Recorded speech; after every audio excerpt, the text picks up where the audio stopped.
안녕하십니까, 조혜서입니다. 여러분들 병원 자주 가시나요? 그 병원이라는 데는 정말 가기 싫습니다. 근데 옛날에는 병원은 아픈 사람들만 갔어요. 근데 요즘은 어떤가요? 요즘에 병원은 병이 없어도 아프지 않아도 관리 차원에서 병원을 자주 가야 합니다. 아픈 데는 없어도 정기적으로 건강검진을 꼭 해야 되지요. 어떤 사람은 이렇습니다. 건강에 자신이 있고 운동도 열심히 하고 아픈 데도 없고 남들이 봐도 아주 건강이 넘쳐 보입니다. 건강미가 넘칩니다. 산에도 아주 가면은 펄펄 날아다닙니다. 이렇게 건강했는데 어느 날 감기가 낫지를 않는 겁니다. 이래서 병원을 갔더니 큰 병이랍니다. 그래서 뭐 암이라고 이렇게 하늘이 무너지는 이런 진단을 받습니다. 평상시 그렇게 건강했고 운동도 열심히 했는데 내가 왜 그런 병이야? 이렇게 받아들이기 힘든 거죠. 또 어떤 여자분은 직장 열심히 다니면서 산에 그렇게 잘 다니고 운동 열심히 했답니다. 근데 어느 날 허리가 그렇게 아파요? 그래서 이상하게 허리가 아프다. 그럼 허리가 아파서 병원에 갔습니다. 근데 병원에서 큰 병원에 가보라고, 예사로운 병이 아닌 것 같다고. 그래서 큰 병원을 갔는데 폐암이랍니다. 폐암이 전이가 돼서 허리가 아플 때 그때 알게 된 거죠. 이미 그렇게 되면 늦은 겁니다. 그래서 제가 왜 이런 말씀을 드리냐 하면은 운동만 열심히 한다 그래가지고 건강을 지킬 수 없습니다. 건강검진을 꼭 해보셔야 됩니다. 물론 운동이 필수죠. 근데 나이가 들어가면은 첫 번째가 건강검진이고 두 번째가 운동이래야 됩니다. 근데 다들 이렇게 생각합니다. 몸이 아픈 데도 없고 건강하고 운동 열심히 했고 근데 내가 왜 무슨 병이 없는데 병원을 왜 가? 나는 해보나 마나 건강검진하면 다 좋게 나올 거다. 이건 본인 생각입니다. 제가 이 말한 두 분 있잖아요. 이분들은 평상시에 운동만 열심히 했고 건강검진을 안 했습니다. 건강검진을 정기적으로 했더라면 초기에 발견해서 고칠 수도 있는 병인데 그냥 자신 있게 나는 정말 건강하다는 자신 있다 이러던 분들이 어느 날 찌부둥해서 갔는데 큰 병이 온 거지요. 여러분들도 잘 아시지만 이 건강검진을 받는다는 건 참 귀찮고 부담스럽습니다. 아주 큰 맘 먹고 가야 됩니다, 병원에를. 그리고 또 건강검진을 하고 나서 결과를 기다리는데 너무너무 불안합니다. 그래서 별 이상이 없다고 그러면 아주 개운합니다. 그런데 건강검진을 하면서 아주 걱정이 태산이죠. 뭐 이상이 있다 그러는 거 아니야? 또 뭐 병 하나 생긴 거 아니야? 이래서 아주 불안에 떨지요. 근데요, 이 병원 한 번씩 가보면 의사 선생님들이 너무 무섭습니다. 근데 동네 병원은 괜찮아요? 근데 큰 병원들 있잖아요. 대형 병원들, 뭐 대학병원 이런 데를 가면은 그 담당 선생님들이 너무너무 권위적이고 무섭고 윽박질르고 이래서 진짜로 무섭습니다. 뭘 좀 한 가지 물어보면요, 얼마나 퉁명스럽게 윽박지르고 그냥 무안을 주고 혼내키는지 한마디 물어봤다가는 아주 코가 뭉툭해집니다. 면박을 줘서요. 다녀보신 분들은 다들 아시잖아요. 이미 쫄아 있어요, 환자들은. 이게 내가 무슨 죽을 병이 걸린 거 아닌가? 나 이거 죽는 거 아니야? 나 얼마 못 사는 거 아니야? 뭐 별의별 생각 다 하잖아요. 수술해야 되나? 뭐 수술하면 얼마나 살 수 있을까? 뭐 일도 못하고 뭐 어떻게 해야 되나?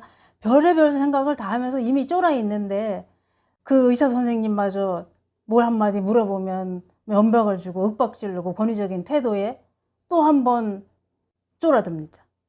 근데 이해는 가요. 환자는 많고 시간은 없고 일일이 그 환자들의 그 궁금증을 다 들어주기가 시간이 그렇게 많지는 않습니다. 환자 입장에서는 안 그렇습니다. 죽느냐 사느냐, 내가 이 병으로 뭐 죽을 수도 있고 아니면은 뭐 큰 수술을 할 수도 있고 아주 지푸라기라도 붙잡고 싶은 심정으로 모든 게 약해져서 의사 선생님한테 기대고 의지하고 싶습니다. 그런데 의사 선생님이 그렇게 퉁명스럽게 권위적으로 나오면 그야말로 녹초가 되고 파김치가 됩니다. 그래서 아주 진료실을 쫓겨나듯이 도망치듯이 빠져나옵니다. 그러고 나서 생각해보면 그걸 물어봤어야 되는데 그냥 왔네. 이게 뭐 다시 들어갈 수도 없고 이미 늦었습니다. 다른 환자 들어가서 진료보고 있습니다. 제가 왜 이런 말씀 드리냐면 제가 경험이 많거든요. 그래서 잘합니다.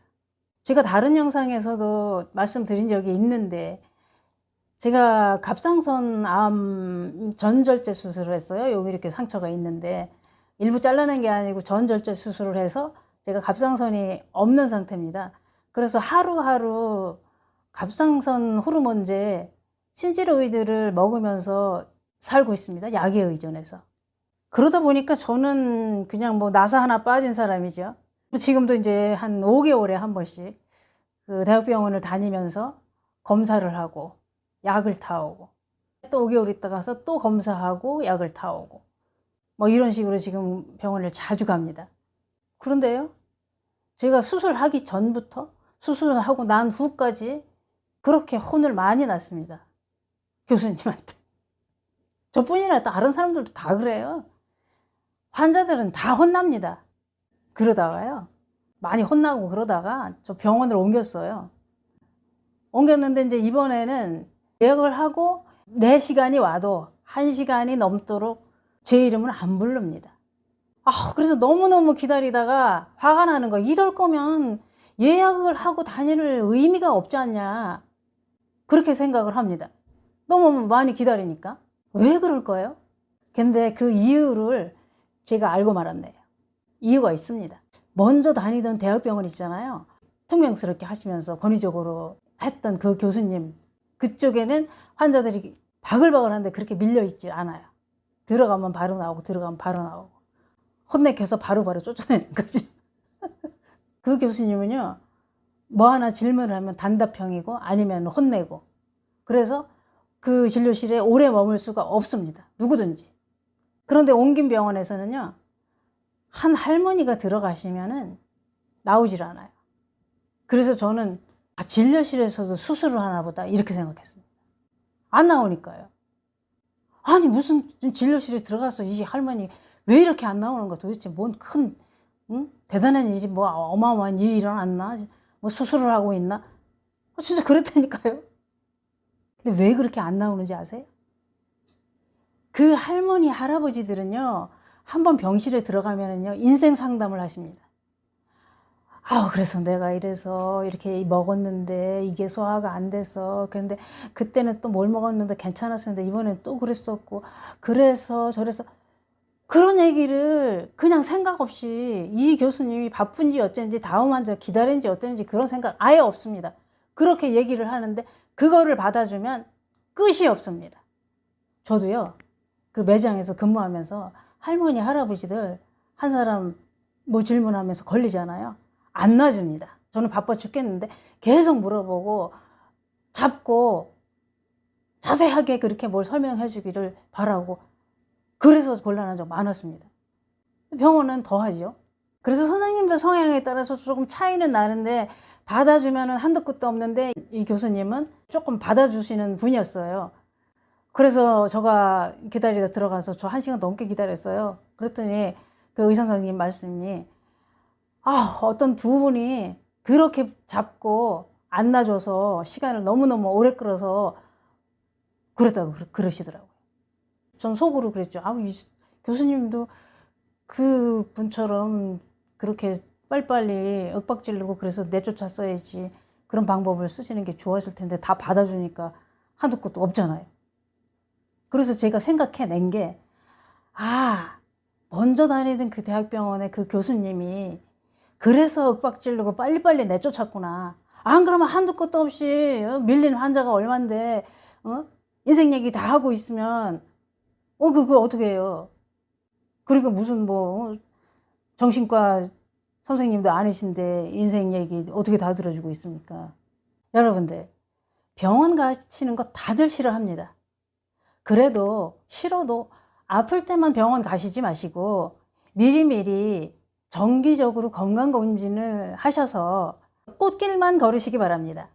아프면 안 됩니다. 병도 무섭고 선생님도 무섭습니다. 감사합니다.